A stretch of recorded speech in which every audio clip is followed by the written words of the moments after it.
and I should say alrighty because that's the lucky word when Jonathan's not here to record on Facebook. So we'll do that slowly. Put in a description. Okay, now we are hopefully going to go live on Facebook. Here we go. We're live. And I will mute you all over here.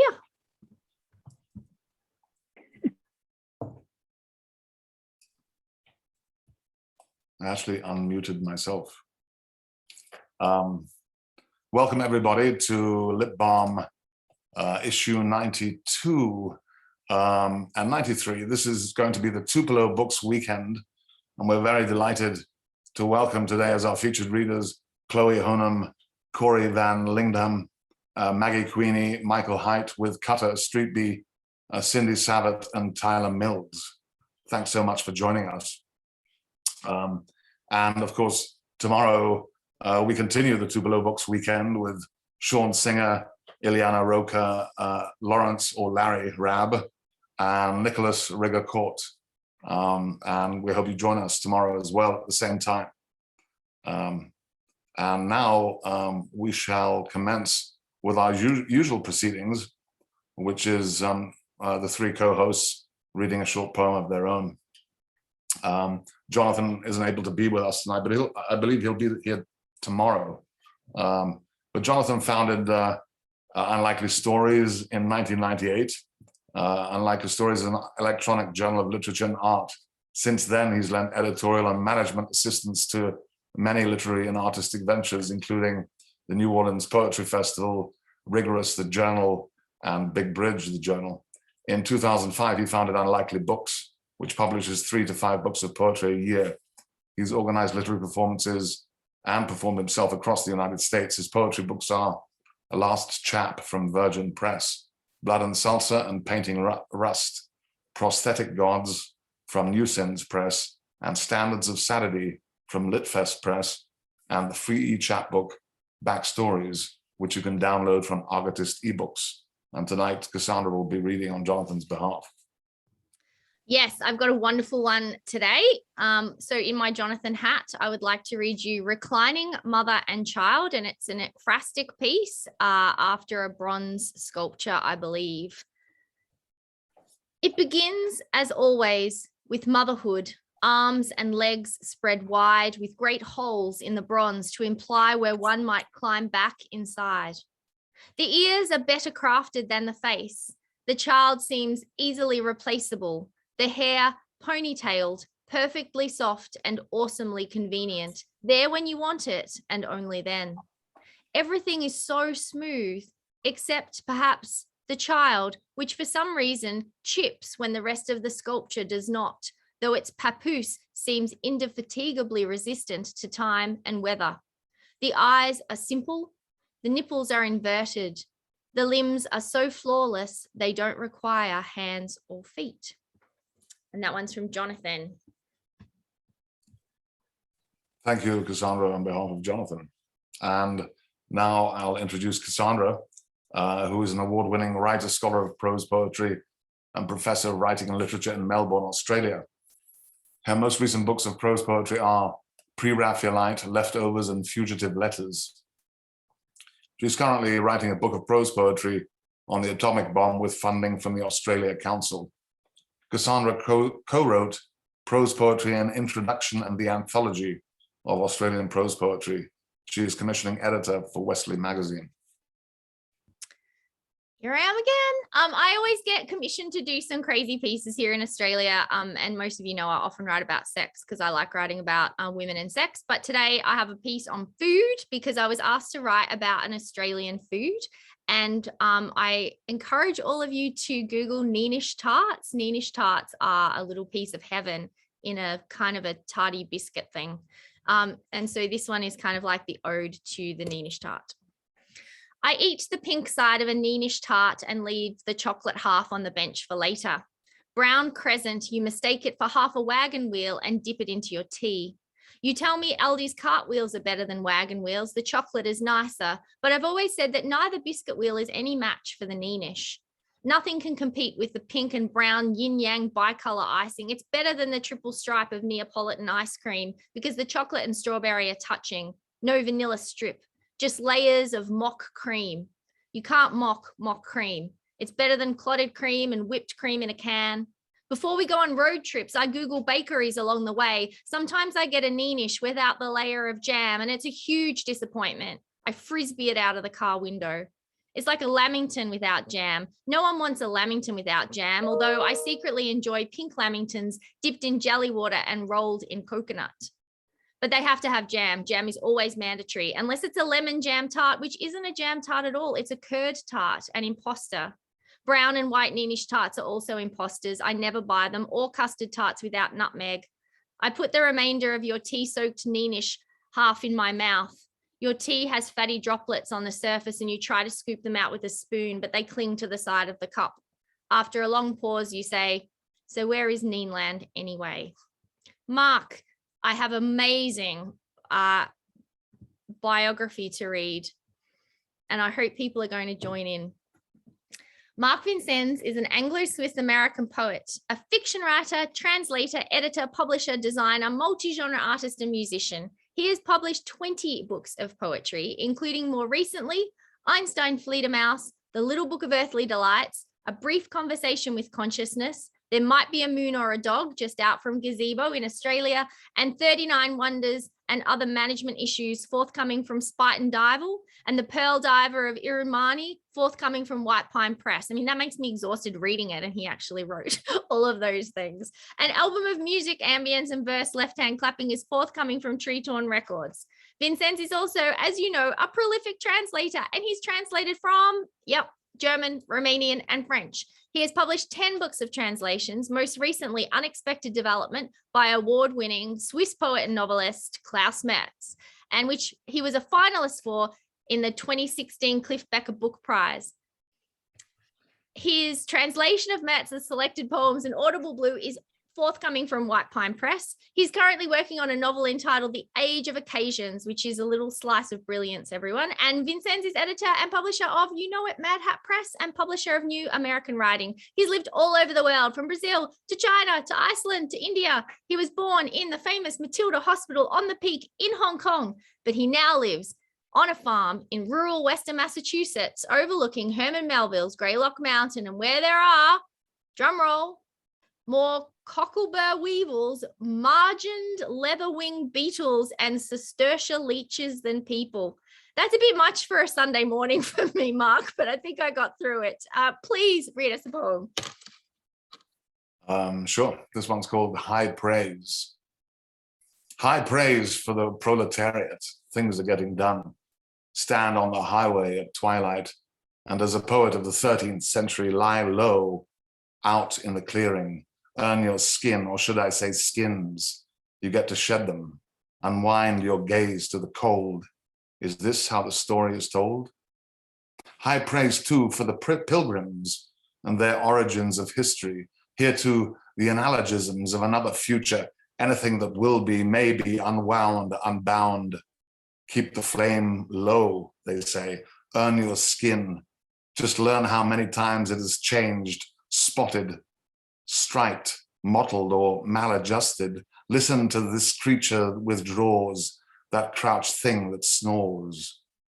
High praise for the semiotics, the signals that earn your stripes when you stand on the highway at night, and as a poet of the 15th century, move more south than that wrought iron gate, at the fountain where you are leaving in some mad rush in the rain to that earned skin.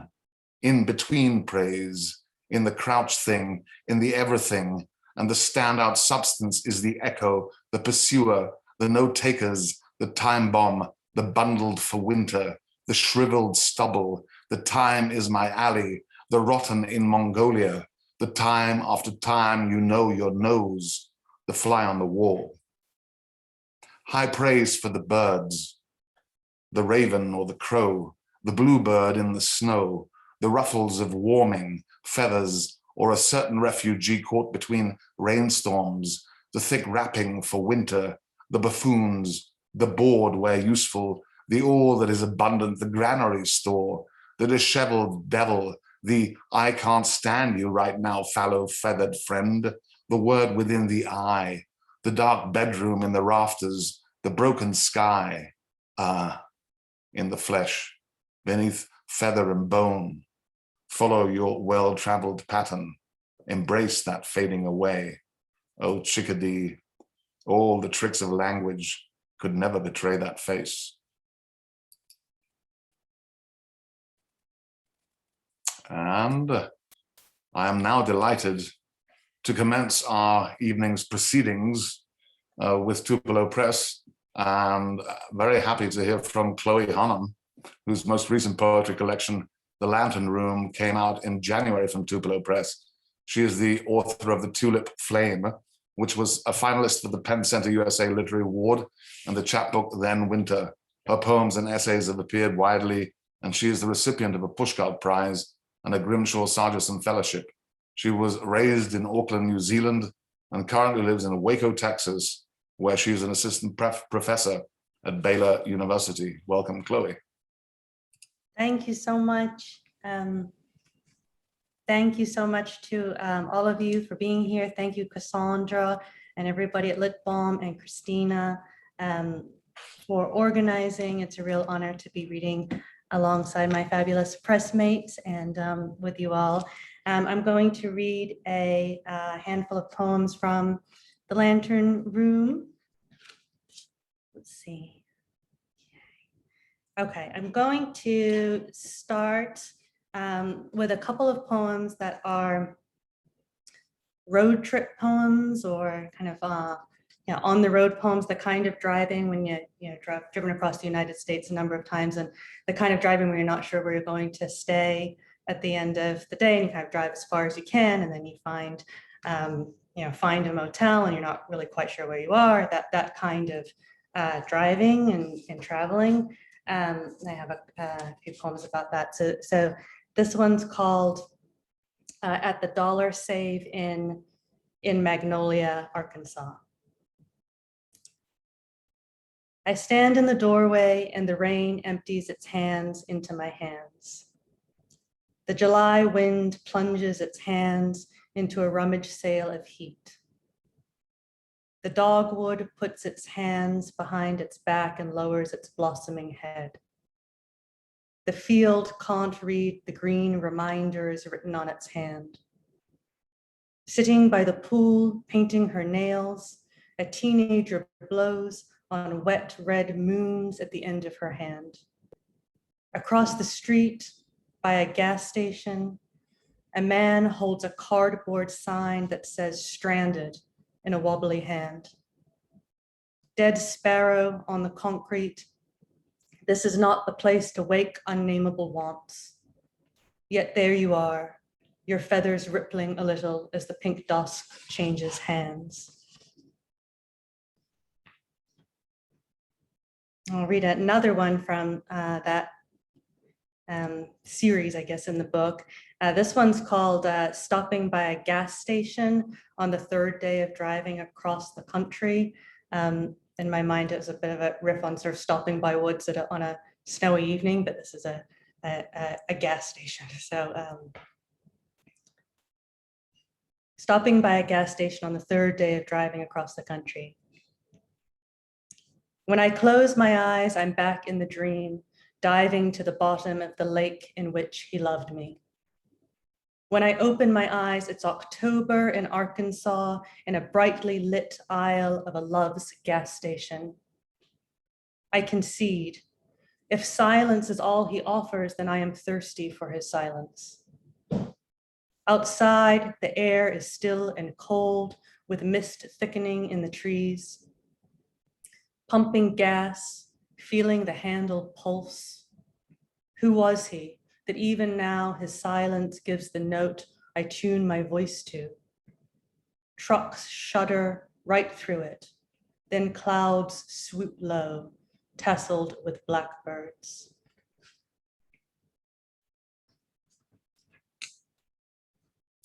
This next one is called April in New England. And I wrote this one after A big winter I spent in Massachusetts in the Berkshires. And then spring came and it was really green and humid, and then there'd be snow and then rain, and it was the sort of dramatic kind of pushing through of spring there. This one's called April in New England. Alone in my bedroom, I sob, and the wardrobe steps forward like a coffin mother to embrace me. Later, standing at the back door, a coyote crosses my vision on a wave of snow. What is intimacy? Once, in a supermarket, you slid up behind me, covered my eyes, and said, "Guess who?" Did I recognize your touch or your voice? I sleep with the windows open, and the rain climbs into my bed like a lover, naked beneath the quilt. I could roll over and wrap my arms around the rain.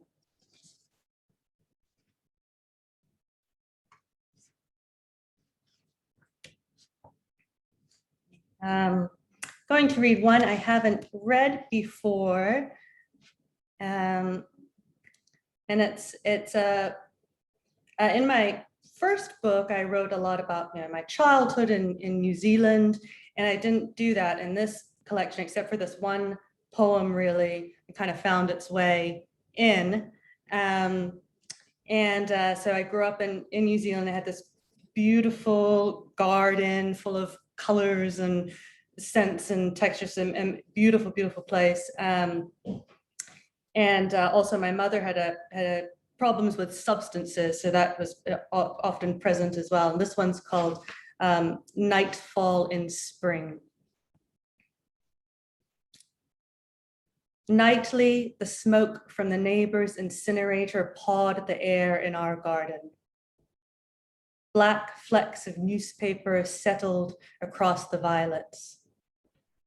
From the tip of a twig, a praying mantis extended its lines, the green text of its body becoming an elegant, indecipherable sentence, and with round green eyes looked out over the grass. Trumpet flowers exhaled mist. My mother crouched in a white nightgown and cut sprigs of parsley and mint. She was addicted to downers, her mind a loom, its fabric the weather of spring. The new leaves flickered like eyelids. Beneath the mailbox, wasps drew their plans for a nest, cloud gray walls, hexagon hollows. It was their night as much as it was ours, the dew on her feet, the shudder of their long red wings.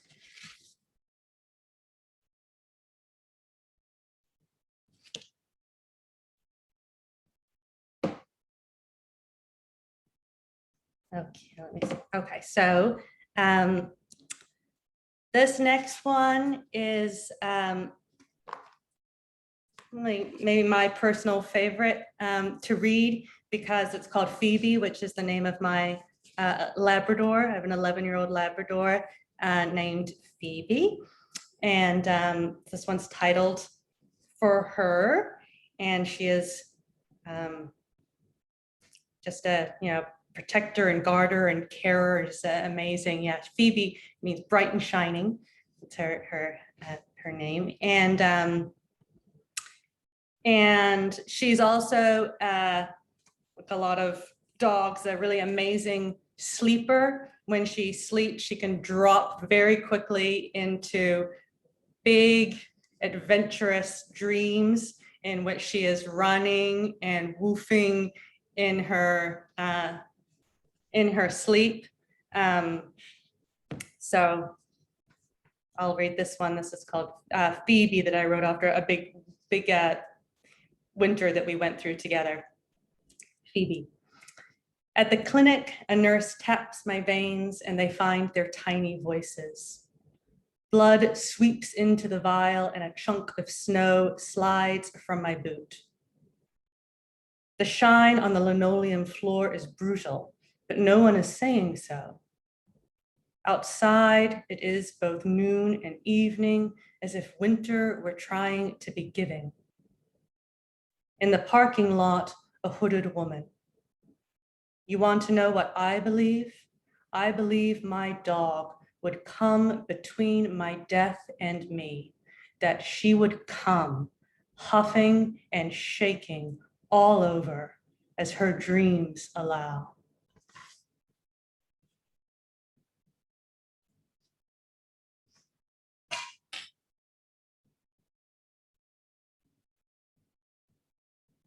Okay, let's see.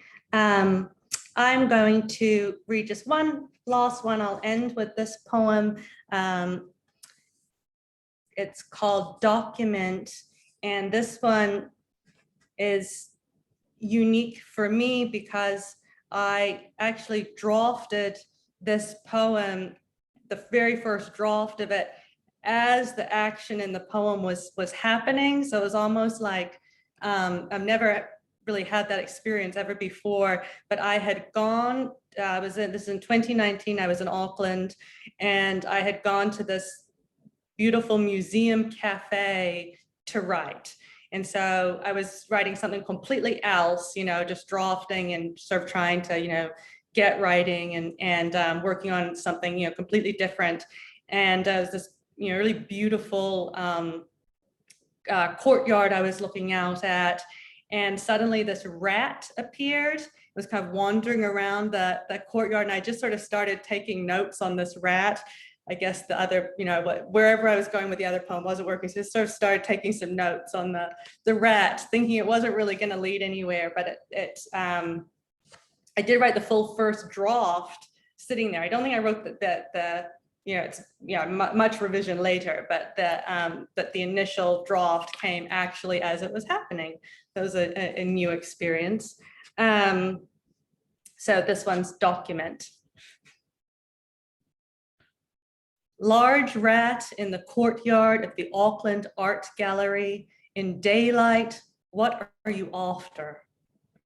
People walking by have varying reactions to you. Some make faces of dislike. One boy smiles and pauses a while to watch you. Others look at you and away with no change in expression. You scurry alongside your reflection in a wall of glass, stopping and starting unnervingly, then turn and hop easily up the stairs. Your eyes are gentle, even hopeful in their way. Yet you make me shiver. When you hold still, your tail lies flat behind you, a dark line on the smooth concrete, like a place to sign at the end of an old, unreadable year. Thank you all so much. Thank you, Chloe. Very much appreciated. Yeah, it was unreadable, by the way. Next up, we have Maggie Kinney, who is the author of A Settler from Tupelo, a recipient of the 2019 Stanley Kunitz Memorial Prize, the Ruth Stone Scholarship, and a 2019 Individual Artist Program grant from the city of Chicago. Her most recent work is found or forthcoming in The New Republic, Guernica, the Missouri Review, and the American Poetry Review. She holds an MFA in creative writing from Syracuse University and reads and writes in Chicago. Welcome, Maggie. Thank you so much. I'm so happy to be here. I'm from Chicago, but I'm joining you all today from Colorado. So big thanks to the folks at Balm for having me, and for the folks at Tupelo Press. It's an honor to be here and to read with so many luminaries, so thank you. I'm going to read a few poems from Settler, 12 minutes worth of poems from Settler. And I'm not going to really talk a lot between them, but I guess maybe to kind of introduce the work. It's a chapbook. It started as kind of a thought experiment about what my life would have been like and or what my female ancestors' lives were like, because I don't have a lot of information about that in my family. And as I was preparing for this reading today, it struck me that at least for many people who have uteruses and are able to give birth in the US, this is what a lot of, this is what our future might look like. So yeah, support your local abortion providers. So each of these poems are 14 lines long. Each have a title that is a single word. And I'm just going to start reading. The first one is female. We buttoned shut along our spines, padded skirts swinging belt-like along the knotted, the hewn plank walks. Above the mud, tentacle strong, we float in blooms and bandages, naked legs seen only by our husbands as they held our wax-white thighs on our wedding nights, like two knives against that sharpening stone, cutting out child after child. What we were for, breaking the animal down into parts in the darkening house, the feeding lengths of wood to stove, parabolic needle and thread to mend the tearing, wearing our emptying clothes.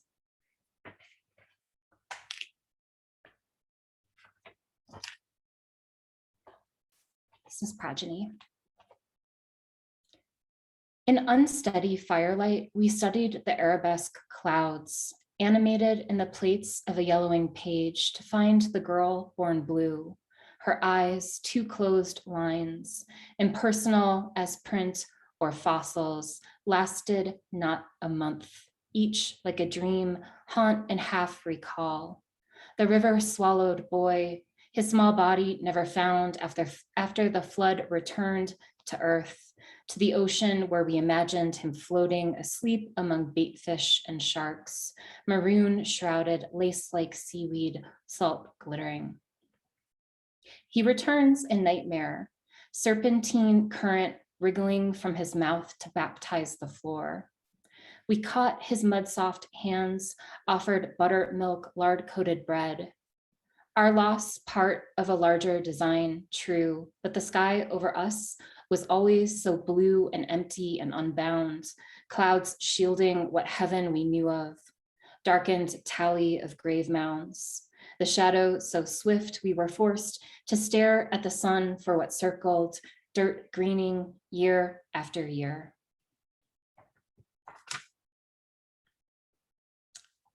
This one is birth. Blood anointed, this clawing inside out, velvet purse inversion, slick life substance, vein language, scarlet inner lake running over. The woman attending thins the red with a darkening rag. The children and men driven outside keep time with our cries, the interval and pitch rising to howl, offering two ends, and our loss forked, doubled. From divergent thighs, hands pull at the crowning skull. We clutch wood and sheets to ward off what we will not later recollect. The scream of the new voice invading the old room. This is paper. Transmuted cotton, inner bark pounded, rags torn of clothing and boiled, that oiled chapped udders shrouded the heirloom pendant, now bleached egg white, white of milk molar, pounded thin and toothy. Elusive as shrews, the soft coal hand slants into honed points and loops soft as stitches, tight as a knit darkening the page to each felted edge until the white turns negative, turns into the wasp's comb of cells and air, wood spit, womb mark of larvae that live as we would have lived, to chew and by division multiply, cast our own size and shape, the familiar unreadable lines of our illiterate hands and ruled face. Hand. Her Always a her, hand on the dead-eyed slate at the front of the room, showing how we should. The slanted lines like staves, lines climb and loop like the flags snaking the wind of lost battlefields. We traced the strange tracks and ticking stitches, her hand as red, as rough and cracked as our own, but her lines pulled true as rows. Letters certain as windows, we leaned into and through, echoing what she sounded out. Horizon, dark trees, marking the line past where we would travel.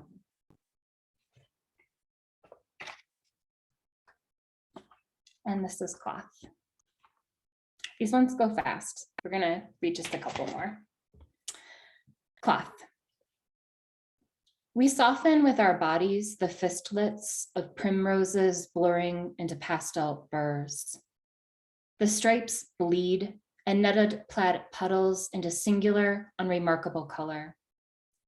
Flowers shame us, petals curled into lashes, paired nail joint cut, or feathers barbed into hues without name, a shade blue only points to.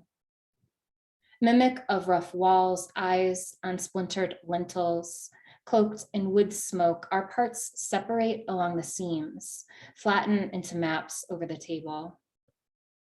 Unraveling threads expose the unbroken wax of unsunned skin beneath the pull and balance of warp and woof and weave.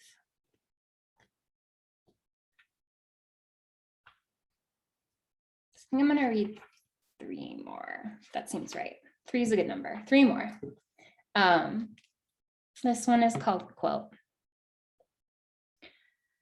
Salvage the blind cleaving cuts of last year's dresses, felted denim, petticoats pleated fine as fungus, unstrung and lined truer than horizon, than the cast spines of our knives, legs of our scissors, the black we stitch, hopeful as seeds, into ellipses, bridging an abandoned sleeve to chest pocket, waist to sweat darkened collar. We bind days to weeks and hours kaleidoscope to cover the clothing shorn, resting forms in revenant gestures. We piece the collective shroud, bridge our movements to cover the ones left to touch and not remember.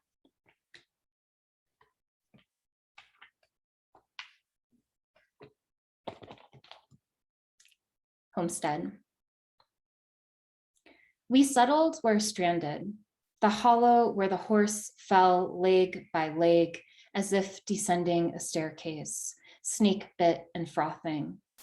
The purse puckered, stomach vacant, child fever burnt bright as a banked fire. Now what holds us is the sweet water swelled well, back taxes and small bills owed, hatchet bites linking trunks into walls, crosses like stitches darkening the far field, and the bones we know glow, milk white, even under a hide of dirt. The shape made of 2 bodies, one arm coiled round, the other held down. And this is the last poem in the collection and the last poem I'm going to read. And just another thanks again for having me here. Yeah, so this is called Loss. We would not count the liquid ones lost in sudden blood curtaining our thighs. We would not count the ones who outlived us, reached full growth, married and bore as we did, names multiplying, inked in the leaves where we too were named, numbered, entered. Only the ill, the broken bodies that fevered and froze, bled and burned, resisted our arrangements for the final posed photograph. The clothes thin for the next, and in the dark, skirts pulled into burrows around our waists, future dread are drawn from our body. Thank you. Thank you so much, Maggie. And next we hear from Cutter Streetby and Michael Haight. And Cutter is the poet and Michael is the artist. So let me first introduce Cutter. He holds an MFA from the University of East Anglia and an MA in literature from King's College London. He's delivered many lectures on poetics, translation, and translation theory, including Navigating Lèse-Majesté, translating the poetry of Zakaria Amataya at universities across Thailand and Malaysia, while teaching at the graduate and undergraduate levels. His publications and so forth include the White Review Anthology of Southeast Asian Poets, Chicago Quarterly Review, Chestnut Review, Hayden's Ferry Review, Cincinnati Review, and World Literature Today, among many others. He successfully edited his first market startup in 2020. Michael Haight received his BA in creative writing from the University of California, Riverside in 2007, and his MFA in visual art from Claremont Graduate University in 2010. After graduating, he moved to Seoul, South Korea, before returning to Los Angeles. In addition to writing and painting, Michael has worked in film and performance. His recent paintings were included in group presentations at UTA Artist Space Los Angeles, Lyles and King in New York City.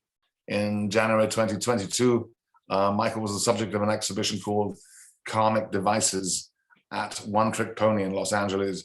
Currently, Michael's work is exhibited in a group show at Garten Gallery in Como, Italy, marketing his European debut. His work will be included in a group exhibition at the Phillips Auction House in London this fall. Welcome, Cutter and Michael. Hi guys, thanks for having me and Michael. For ours, I'll let Mr. Haight kind of talk about the background of it, and I think the process between Haight and I is kind of what's different about our project. So we'll spend a little bit of time on that. A couple, maybe one poem. My poems are long in the collection from Tupelo. So Haight, you wanna take it away, share screens and. Yeah, thank you everyone for coming here to listen. Right now I'm in my studio and I am working on some of the larger versions of the paintings that are in the book that Cutter and I did. Cutter and I started this project in 2020 after several years of discussing some kind of project together. And originally he approached me with a collection of 75 poems, asking me to illustrate them. And I felt like that was a little lackluster to just make illustrations. I wanted instead to find something where our work could stand side by side, almost like a two-person exhibition. And within his collection, I found 15 poems that were each titled Framework. And to me, I saw that these poems that he had made were about how his father raised him, how he raised himself, and then how he's now raising his sons. And to me, that kind of theme of coming of age and the way that we gather knowledge on our path was similar to a series that I was working on that I call Alcoholic Crepuscules. And in my arts practice, I've always been interested in the kind of routes that we take to gather knowledge, the failures that we experience on our way to trying to reach enlightenment, and the those kind of scenes. And for my series Alcoholic Crepuscules, it was about rites of passage, alcohol playing this role as a rite of passage, and this how it was part of my life in my coming of age. And I felt that they these two ideas, what was in Cutter's poetry and what was in that series, played off one another. So I suggested that we make the book of the 15 of his poems and then 15 of my paintings. But what started to happen between us was that as I worked on the paintings, he started to write poetry from his life that connected with what was happening in scenes in my poetry. I mean, my paintings. And it became kind of an ekphrastic moment because we were going back and forth. I'd make some paintings, he'd make some poetry that would kind of riff off that in his own autobiographical sense. And then those poems that he made would then begin to seep into and inform the further paintings I made in my own personal autobiographical sense. And now to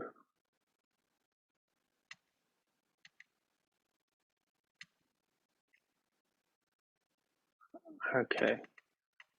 So I'm gonna just go through and show you all some of the paintings that are in the book. And I think it'd be good for Cutter to read a poem that he wrote based on one of the paintings that I made in this collection called Brandon's Ranch. Oh yeah, so we were going back and forth and it became this kind of a little, reverb room. He would paint something and I would respond to it, and he would change the next one and I would respond to that one. So in Haight's series, this one's called Brandon Ranch. In the book, it's called Ben's Ranch, Offensive Clouds. And I'll read that one right now. I'm opening with this. A man visible from his thick thighs up, breaking through snow, hip high, and the moon is a huge mirror strapped to his back. And there's a song I can't hear playing in his mind. And that music is his alone, as yours is, and mine. There are events that happen rarely, rara avis and teres, a rare thing that shapes the melody or the horizon inside the moon man's mind. We call it love or pandemic. Or once when I was in college, there was a kid who'd never seen the snow and I took him to a mountain there and found it. I remember him getting out of the car to touch it and he moved so slowly like he was in a movie.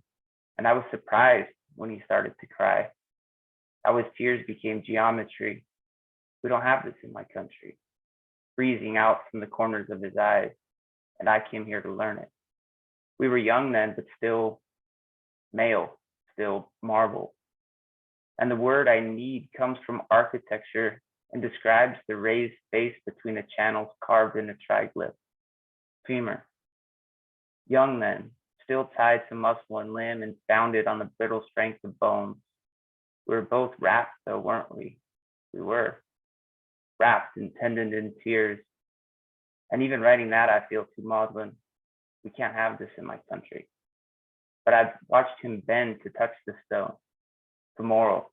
It's the largest bone in the body and the hardest to break. Ephemeral. And his thighs were roped and too big, and when he bent, it opened a dark sea between the waist of his jeans and the unstained anatomy of his lower back. And we build what we will under that. What are you doing? We should leave here together, get food or something, whether we admit it or not. Weather. The world spins and it snows. The world spins and it spring, change. And the song changes too, but slowly. And looking back now, I see his hand forming an ampoule for storing liquid, medicine, a glass carafe.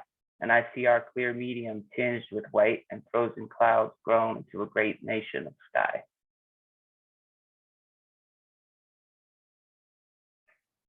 You want to scroll through, Mike, and we'll just do another one?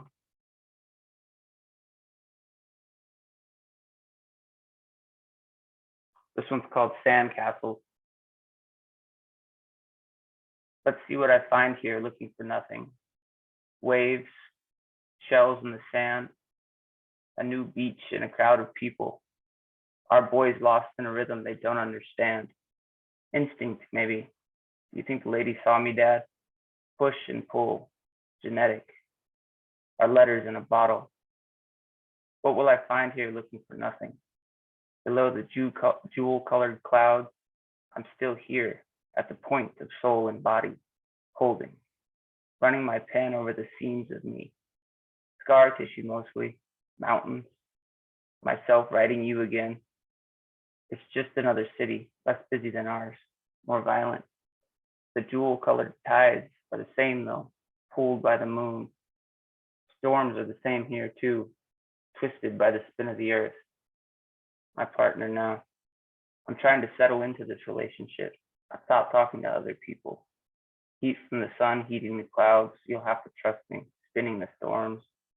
Billions of years and the diamond of my momentum the same. How can I trust you? It comes in, goes out. The history of man where fear is the living country between us. How could you lie again? Let's see what I find looking for nothing. Our two boys, 4 and 6, chasing sea foam back below the waterline, running from the tide. I wanted a baby too, covered in sand. And what they are given is earth. Los Locures de sus padres, a body. They shall inherit our madness. But I wanted it to be with you. What do I find here? My abortion scheduled for the 24th. This beach is our palace, and its pattern our glory.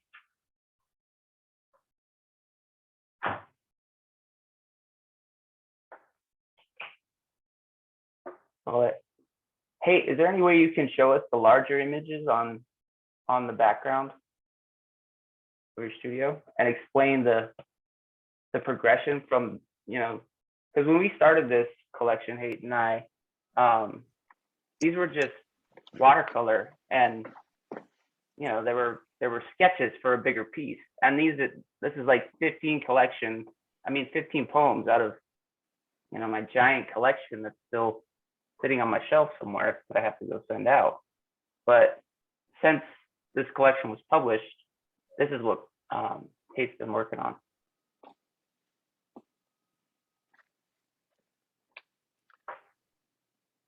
I don't know how great the video is gonna be, but any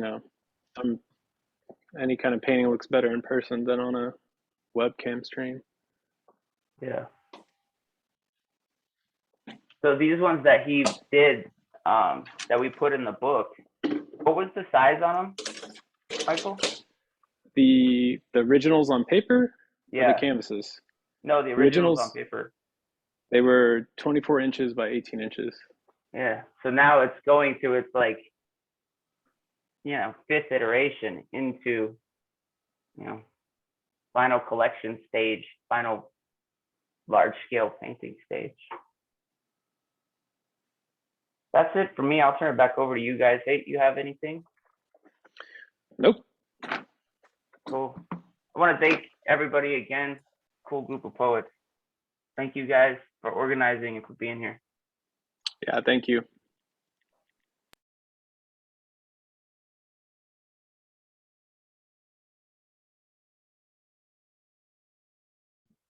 Mark, I think that's over to you.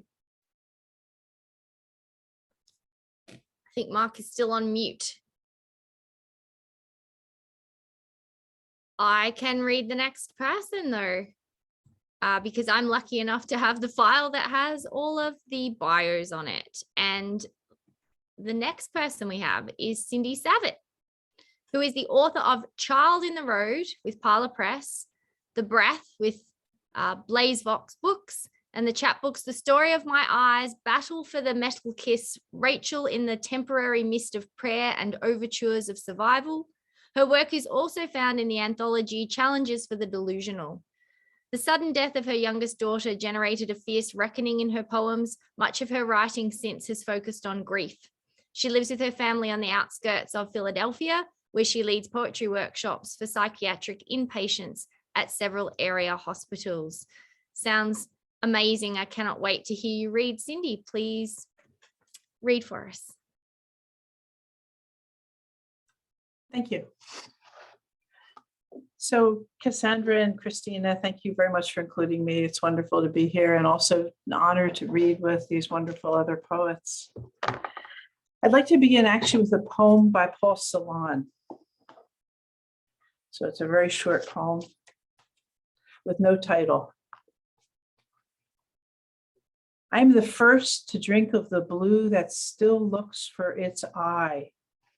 I drink from your footprint and see. You roll through my fingers, pearl, and you grow. You grow, as do all the forgotten. You roll. The black hailstone of sadness is caught by a kerchief turned white with waving goodbye. So I'm going to read now poems from my most recent collection, The Breath. These poems are really my never-ending argument with my daughter and her death. So I'll start with incantation number 1.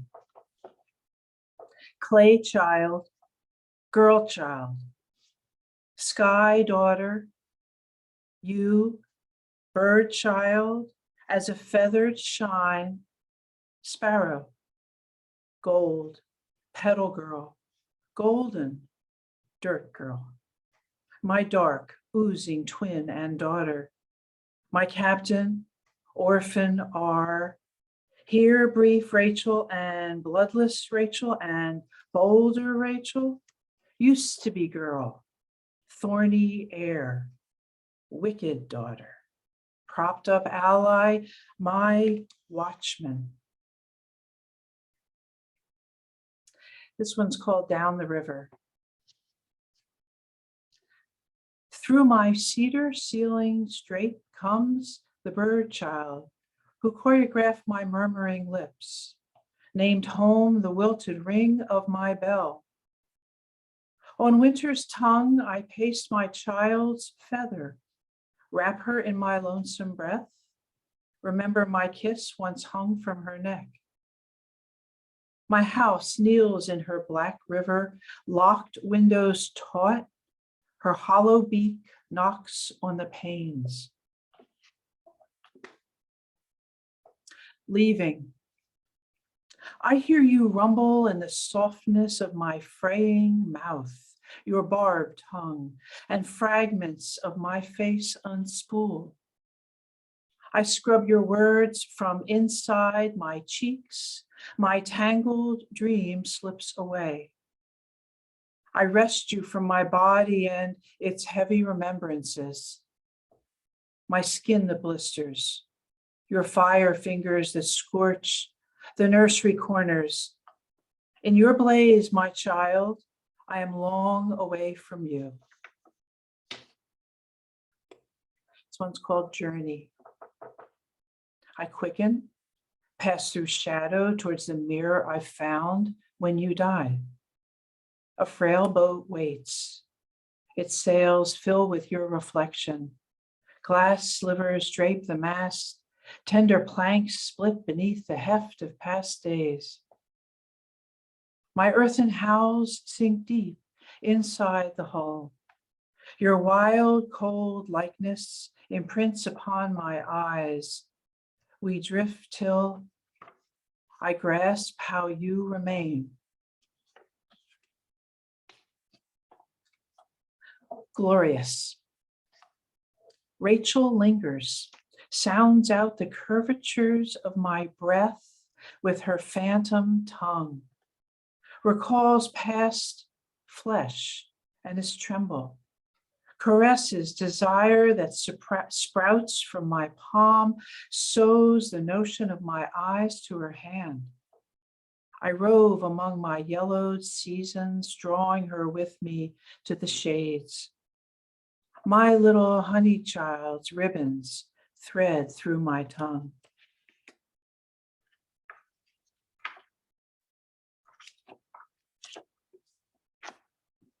Ever so slightly. Today I caught Rob's hand on stone, forcing memory, alone with fistfuls of night in tow. Downwind, our daughter leaped through the frantic hush.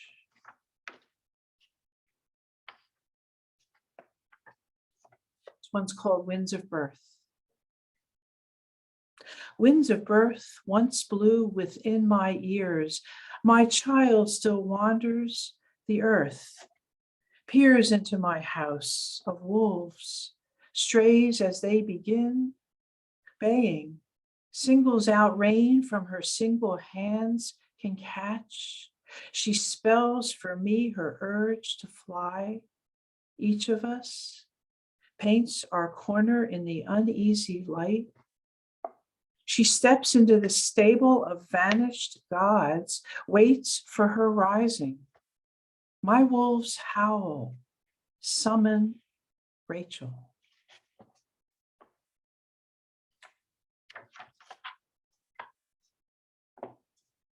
Rob unravels. I sway beside the silhouette of his retching heart. I stand aside its astonished wail. The brace, the clutch, the crash. In the cradle, the single hammer's grip.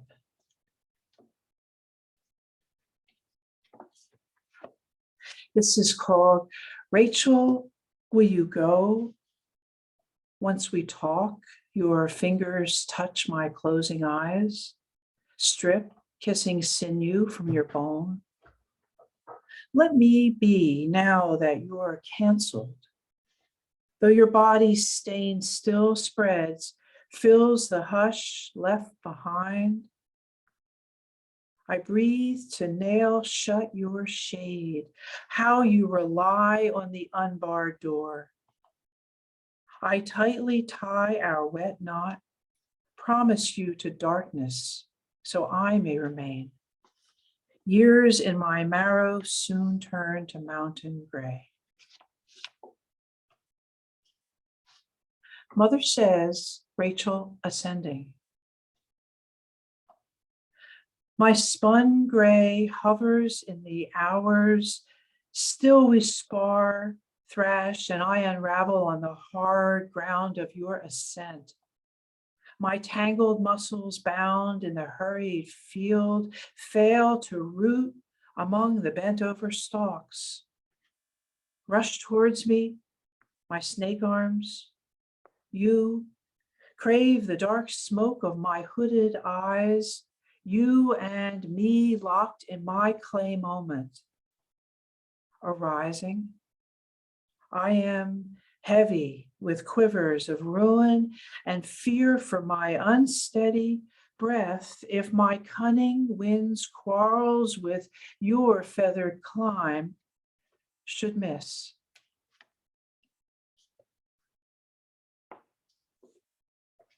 His sparrow.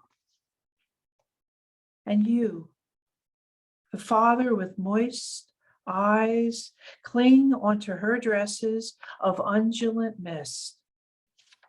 Ferry her to the hunter who dreams her dreams, silences her lung, who pulls tufts of loneliness out of your hair. You build her frame with tiny bones, draw me from the marrow. Oh, you, my pilgrim, my vein, come lie with me beneath sorrowful skies, whose starry fingers ready for our night's reaping. Rachel hides among our wild grass. Her feathers break on my tongue. We fall towards stillness. I catch you. She flies. So I'm just going to end by wishing all of you the breath that I try to find each day, the inhale, the exhale, the magnificence of that breath, and hope for all of you to find that same magnificence. Thank you. Thank you so much, Cindy. And next we hear from Tyler Mills, who's the author of City Scattered, winner of the Snowbound Chapbook Award, as well as Hawk Parable, winner of the Akron Poetry Prize, Tongue Liar, winner of the Crab Orchard Series and Poetry First Book Award, and Low Budget Movie, co-authored with Kendra DeColo, and winner of the Diode Editions Chapbook Prize. Her poems have appeared in The New Yorker, The Guardian, The New Republic, and Poetry. Her essays in Agony, Brevity, River Teeth, and The Rumpus. She teaches for Sarah Lawrence's College Writing Institute and the Provincetown Fine Art Work Center, 24 Pearl Street, and is a founding editor of The Account and lives in Brooklyn. Welcome, Tyler. Thank you. Thank you so much for having me, Mark Vincennes and Cassandra Atherton. And thank you, Christina Marie Darling, for all you do. And to all of my fellow authors this evening for the magic and beauty that you brought. So it's an honor to be part of this with all of you. I'm going to read poems from City Scattered, which was out this April. And Tupelo did such a beautiful job with this book. And the book is a cabaret of sorts in 4 different voices or personae. There's a chorus that's played on a Victrola, that kind of mechanized and reproducible record player. There's the study, there's a voice of a study, and both of those 2 voices invite glimmers of language from the Frankfurt School critic and film theorist Siegfried Kracauer, whose study of wage laborers or white-collar workers in Weimar Berlin between the wars actually included the voices of women who were caught within a challenging network. They were demonized by right-wing political forces, but they could still buy bread at the end of the day. So they had that privilege when hyperinflation was causing cash to lose value so quickly that, like, if you were in line to buy something, you might not be able to get what you need when you got to the front of the line, because all of the prices would have changed by the time you started in the line. And Kracauer eventually fled Berlin at the onset of the Second World War, so he wouldn't be persecuted by the Nazis for his Jewish faith. And then there's a persona that's the I self woman in Berlin that sort of steps in as a character of the new woman from Berlin of the 30s. And then there's an interlocutor voice close to my own who comments on the past from the perspective of the present and kind of a little bit of the knowledge of what was to come. And I was inspired by this project by an exhibit at the Neue Gallery in New York in 2015, I think. And so it's just an honor that this book exists now. So thank you, Tupelo Press.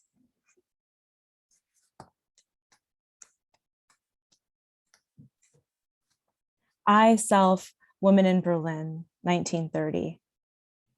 I wake, put on a silk slip, a wool skirt, and cut past the building bombed to rubble in the war. Ruin sculpts the air, moth-holed, like the medieval castle without a roof I played in as a girl. The treasury prints more paper. My purse thickens. I sit at a table and type, and last night's gin tastes like mulberries on my tongue. My pulse at my temple flickers like a copper butterfly, and the moist morning feels like another mouth, her lips startling the back of my neck.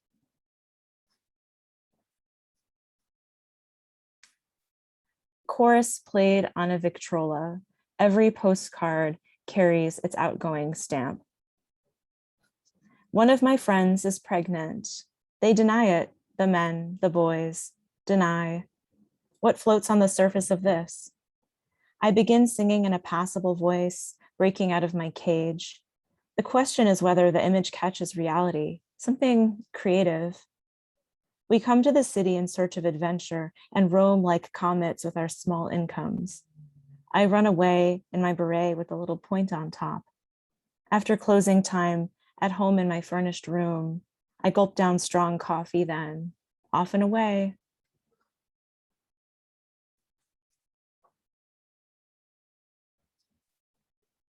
The study, tiny catastrophes of everyday existence. I acquired insight in front of a long raised table where 3 judges reached their decision at once, like meteorologists studying the weather. Thanks to the question and answer game, a notebook comes to light, a few heretical jottings like victims washed ashore. We must rid ourselves the delusion major events determine a person. Private feelings, the inner architecture of bourgeois ruin. A woman buys shoes in a large store. She recounted to me her involuntary wanderings.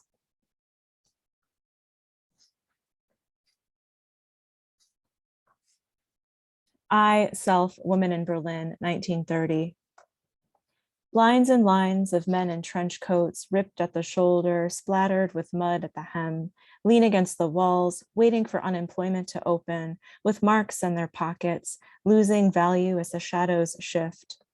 I punch my time at the office, count each month's days of blood, fight the manager sliding his fingers in, and he says, "Do I like going up, up, up?"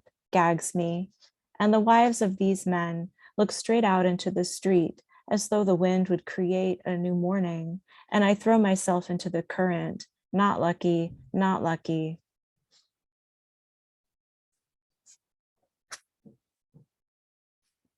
Interlocutor, what this study ignores. The study ignores coal staining the sheets like ink as they hang out the window, twisting in the wind down the brick wall. Bitters swirl into a goblet in the club where office workers dance after filing paper all day while their personalities waited outside like bicycles.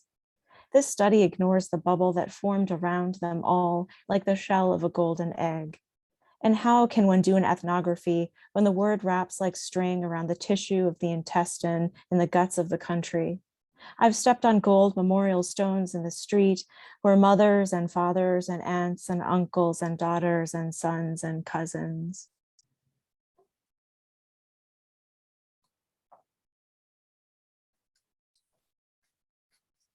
I, Self, Woman in Berlin, 1930.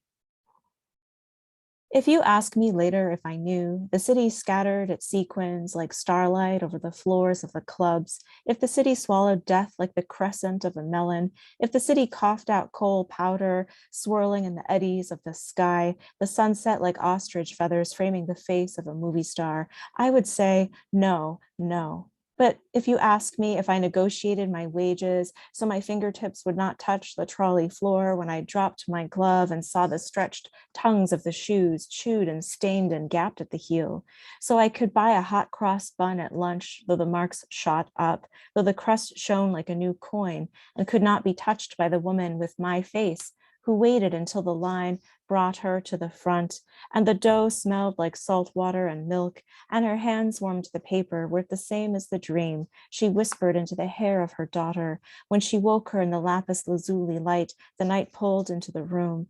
What would you want me to say? I starched my blouse and practiced the answers to all the questions and ribboned my curls, and yes, I bought the knot of bread. Her eyes tracked the curve of the curb where pigeons gathered, and I broke off pieces at my desk while the sky swallowed everything whole.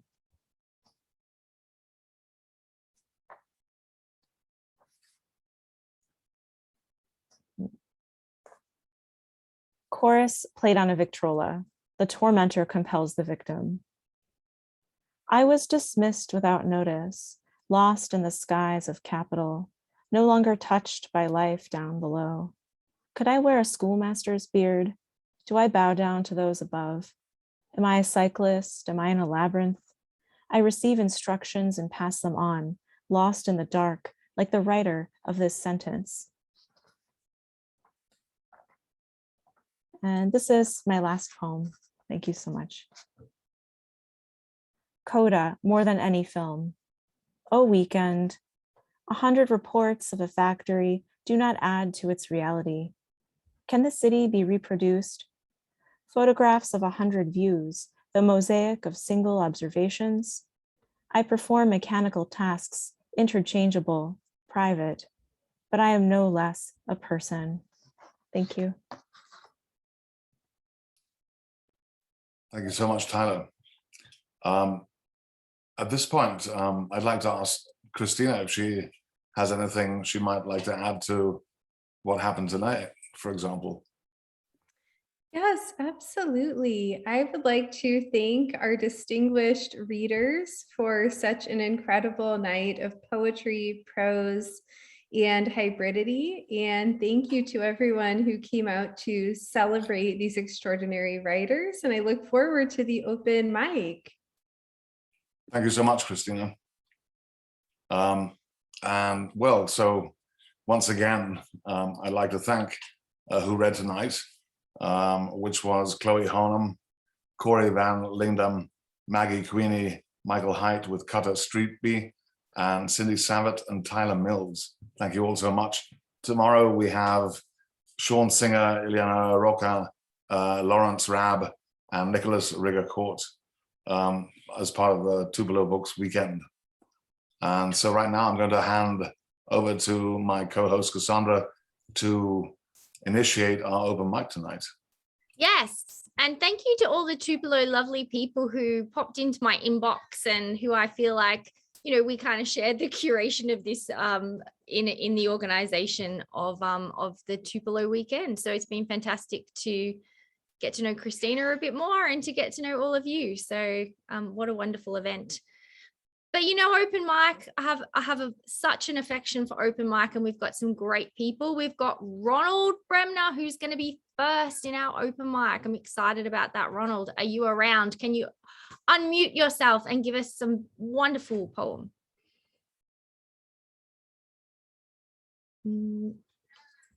Ronald, are you around? He was there a second ago. He I don't know. was there a second ago. Oh, well, let's move on. Yes. Well, he's decided to read his poetry elsewhere. DeWitt. We know DeWitt's here in his chair with his crazy schedule of editing, but he's going to peel himself away from that and read us something fantastic. DeWitt. Okay, thank you. This is my Ukraine poem called Awakenings. I think of lines from the Winter's Tale. They looked as they had heard of a world ransomed, a one destroyed. For days, weeks, months, I've followed TV news of Russia's invasion of Ukraine. Ukrainians share consumerism, Western apartment complexes, brand stores, cars, familiar winter hats, coats and boots, pets, love but silly looking dogs, bundled babies, strollers, backpacks, and rolling suitcases. Kyiv could be Boston. Doomsday is conceivable. The blasphemies revisited. From my 1940s childhood, I remember ration stamps, victory gardens, sirens. My father enforced blackouts as an air raid warden. My brother's military play, newsreels at the movies. And then in Cold War 1950s, the elementary school drills crouched in a basement lunchroom. The civil defense canisters of cheese stacked along walls. At home, I worried about Venetian blinds blowing like razors across my bed and imagined the steady air raid signal first. Then the flash over Philadelphia and having 10 seconds to prepare for the shockwave. Now, overlays, never again. All history is a palimpsest, scraped clean and reinscribed, thinks Orwell's Big Brother. Mutual assured destruction, industrial military complex, doomsday clock, domino theory, Korea, Bay of Pigs, Vietnam, Bosnia, Syria, Israel's Iron Dome, non-proliferation treaties, all scraped clean. We sit, deliberate, and watch as our nation and NATO send only defensive weapons for fear of Putin's nuclear threats. Invasion turns genocide.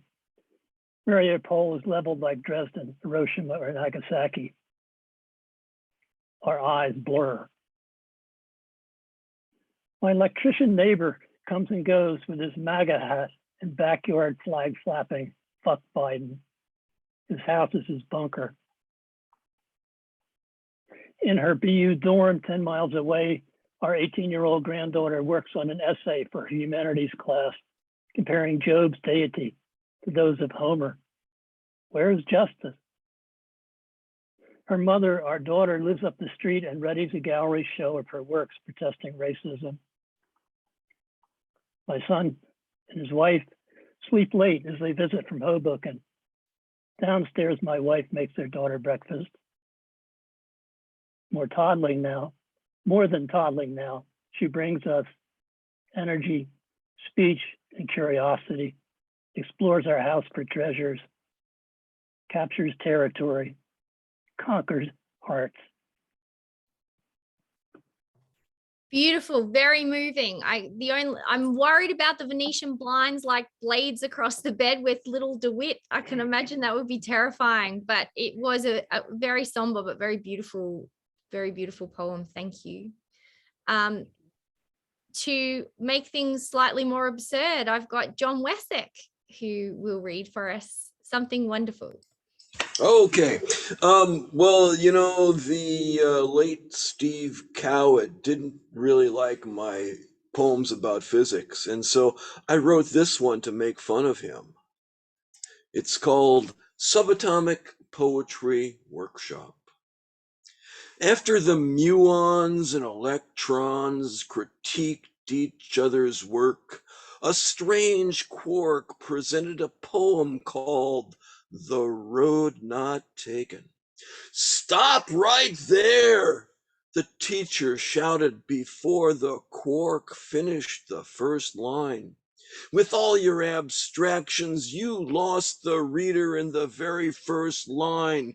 Road, woods, these take trillions of us acting in complex ways no one can visualize. And yellow, no one here has experienced yellow outside some textbook having something to do with sodium atoms. Ground your poems in images based on immediate experience, clouds of probability, the momentum kick you feel when exchanging gluons, the wearying drag of the Higgs field, the collapse of a wave function, or the kiss of a virtual photon in the roiling vacuum." A studious muon raised her hand. "Instead of calling it the road not taken, how about the quantum state not measured?" "Now that's what readers respond to," the teacher said. "How could we rewrite the opening lines? Two states existed in linear superposition, and sorry I could not measure both with results to arbitrary precision, as nature made a statistical decision separating real from quantum ghost." And that's why we love John Wessex. There's no one quite like him. You can pick a John Wessex poem from just about any lineup, I think. Thank you. Thank Ralph, you. another favorite. Ralph is up next. Thank you, Cassandra. Hi, everybody. Another wonderful reading, evening of readings. I'm actually not going to read a poem tonight. I was revising a paragraph. I was revising some prose, and I thought I would read this paragraph that contains an anecdote that I think people here will appreciate. Nick usually feels like he can take or leave the Q&A sessions after a poetry reading, but there's one question people never tire of asking that he always has an answer for. What inspires you to write? There's a common variant to that question, something along the lines of, what's your writing process? His answer is to retell a true story that has to do with the late Pat Conroy and a party where there was some drinking going on. Conroy, of course, wrote The Prince of Tides and The Great Santini, along with a wagon load of other books. Nick was at this university cocktail party. It was following a reading, comically enough.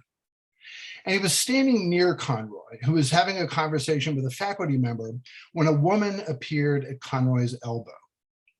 She was holding a highball glass with what looked like a lot of bourbon in it, and the cadence and slur of her voice when she spoke left a definite impression that a lot more bourbon had already gotten from the glass into her. Without introducing herself or even so much as a hello, she said, "Why, Pat Conroy, how ever did you manage to write all of those wonderful books?"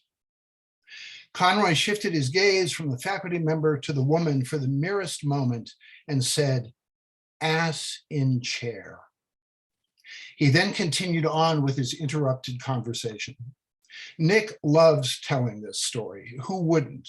And the three-word answer Pat Conroy gave that woman sums up for Nick everything he has to say about inspiration and his writing process. Thank you. Awesome. Thank you so much. That was great. Yeah, perfectly pitched for today. And next we have Cindy. There's no one quite like Cindy Hockman. There's no one quite like her fake bay window in the background. Could you share with us, Cindy? Here I am. Thank you. That reading was extraordinary. I enjoyed each and every one of you. Thank you. A lot of you have heard me talk about my mother, who's 102 years old, years young. And she is actually my stepmother. And it gets confusing because I lost my mother when I was 5 years old. And in honor of Mother's Day, I'm going to remember her with my poem, while acknowledging the fact that my stepmother is extraordinary and stepped in and saved my family. Losing my mother at age 5. Then, and Cassandra, it's a prose poem, you'll be happy to know. Then God told me to say goodbye, and she was gone in a cloud of blonde silk, while I, in all my gingham, spanked the air and sank into the ground. I needed to be rocked, but she was too busy going from crutches to wheelchair to deathbed to final home. She was too young and I was too young. Mother, you were a cut finger, a quick departure, bionic goddess with legs in chains. I can tell you that there really is such a thing as a death blow. The gorgeous marble eyes at the moment they turn to stone. The blue breath, veins pale as grass, leaving me to stand alone in the twilight's last weaning. Thank you. Oh, Cindy, you can write anything. You know, you have us rattling, and now we've got little Cindy and Gingham, and oh, that was sad. From the ridiculous to the sublime, eh? I know, it was wonderful. You're always wonderful. Thank you. Mike Folds from his garage. We've missed you. I think, yeah, can you unmute and we can hear your wonderful voice? Hang on, you're still mute. That's kind of weird. Have you got something on?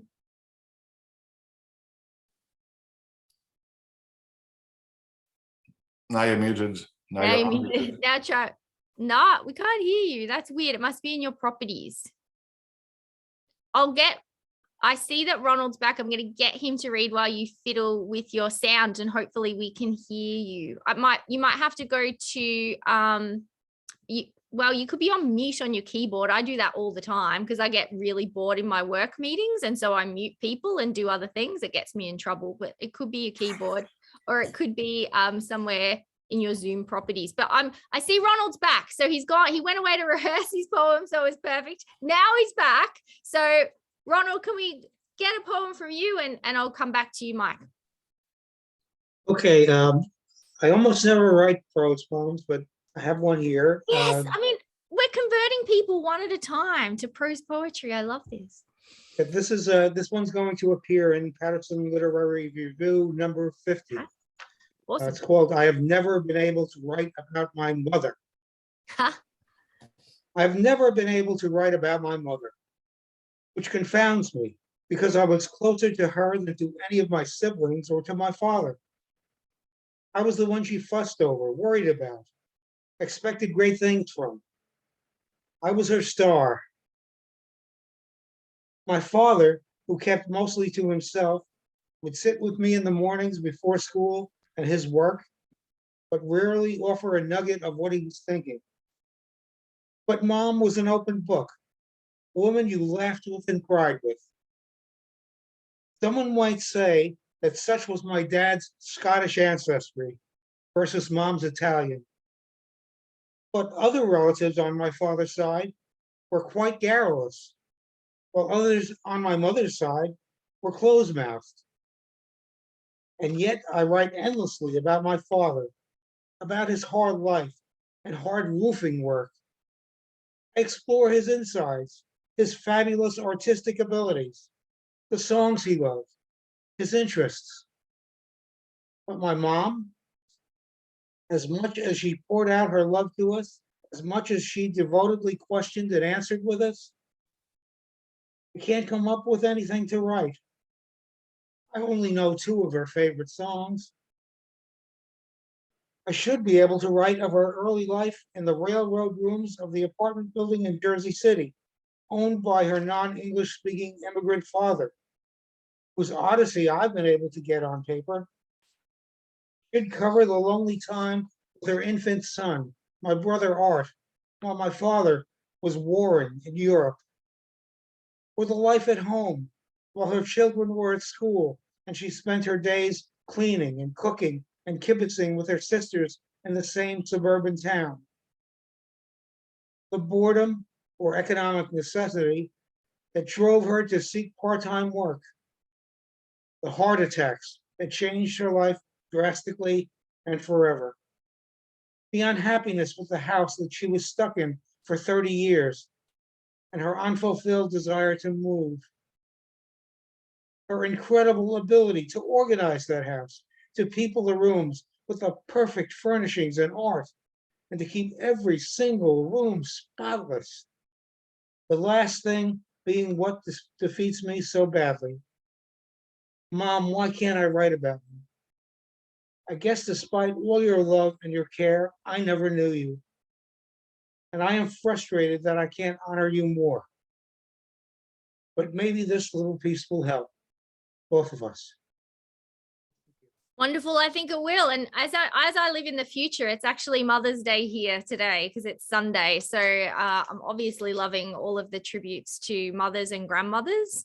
And I know that will continue tomorrow when you are in Mother's Day in America. But we have Mike to see whether Mike's sound is back. It's going to break my heart if it's not. No. Oh. No, the computer's got something awry. I think tomorrow, Mike, tomorrow. Mark, we might have to get you to end this amazing part 1 of the Tupelo weekend. I would love to. And I would love to especially thank Christina Marie Darling for helping organize this fantastic event. But for tonight, of course, Chloe, Corey, Maggie, Michael, Cutter, Cindy, and Tyler.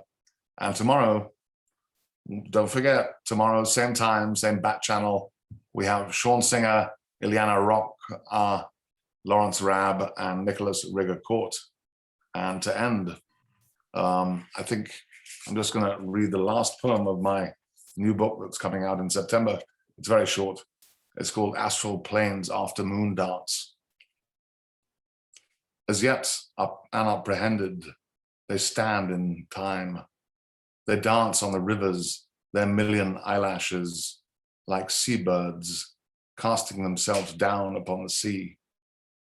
Ask the matador for his cape, stoop low, and fly through the desert storm, as we've been doing for these last, 2.5, 3 years.